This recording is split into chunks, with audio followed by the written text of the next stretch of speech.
ये वीडियो खास तौर पे उन महिलाओं के लिए जिनको CA 125 टेस्ट के लिए बोला गया है या जिन्होंने ये टेस्ट कराया है।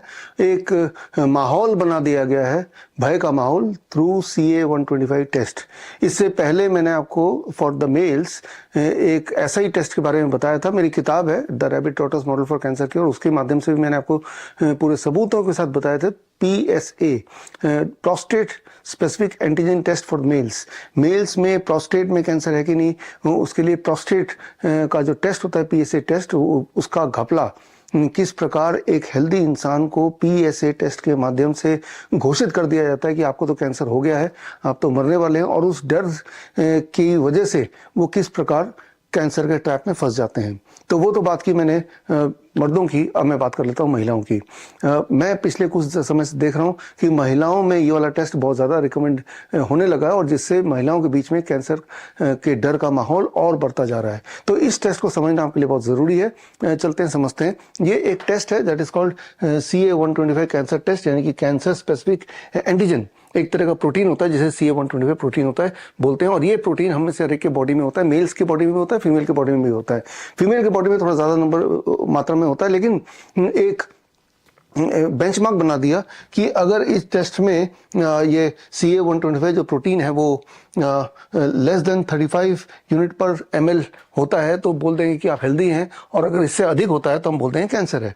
ये एक बेंचमार्क बना दिया, एक आर्बिट्री एक डिवाइडिंग लाइन बना दिया।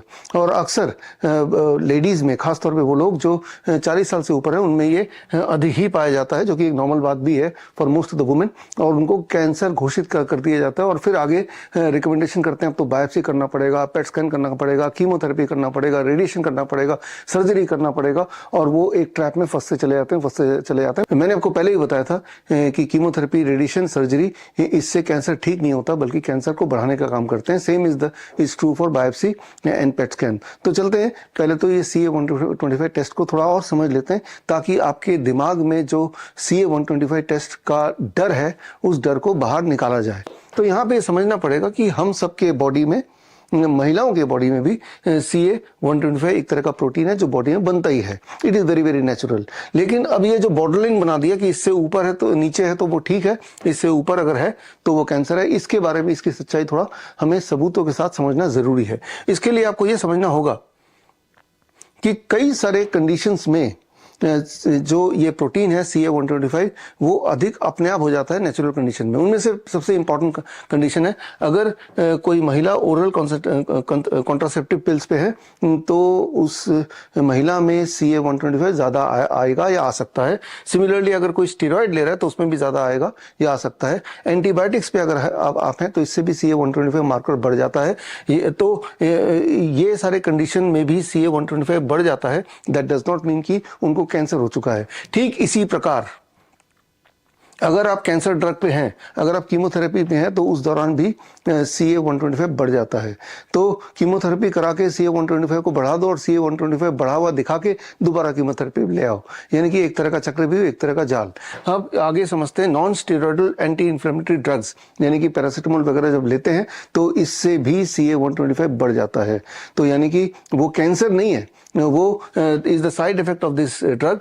या फिर पेरिटोनियल डायलिसिस का जो सोल्यूशन होता है, जो लोग डायलिसिस पे हैं, वो सोल्यूशन की वजह से भी ये मार्कर बढ़ जाता है। और इसके अलावा कुछ और कंडीशंस हैं, अगर किसी के बॉडी में सिस्ट है, फाइब्रॉइड है, तो भी ये मार्कर बढ़ा दिखाता है। एक बात आपको समझना होगा कि सिस्ट होना, फाइब्रॉइड होना कोई अनहोनी बात या अनोखी बात नहीं है। ये अक्सर महिलाओं में, खासतौर पे 40 साल से ऊपर, ये पाया जाता है। ये आता रहता है, जाता रहता है, आता रहता है, जाता रहता है। सिस्ट का होना अपने आप में बीमारी नहीं है, लेकिन सिस्ट बहुत बड़ा हो जाए और वो डिजॉल्व ना हो और तब आपको पेन हो, आपका हीमोग्लोबिन डाउन हो, तो फिर वो एक मेडिकल कंडीशन जरूर बन जाता है। Just having cyst itself is not a disease, ये आपको दिमाग में बिठाना पड़ेगा। और एक चीज और दिमाग में बिठाना पड़ेगा कि सिस्ट और fibroid is very very common among the women of older age, but that is something which can be benign and it may not become a cause of your death or of a disease। ये समझना पड़ेगा। Irritable bowel syndrome, जो कि बहुत ही मामूली medical condition है,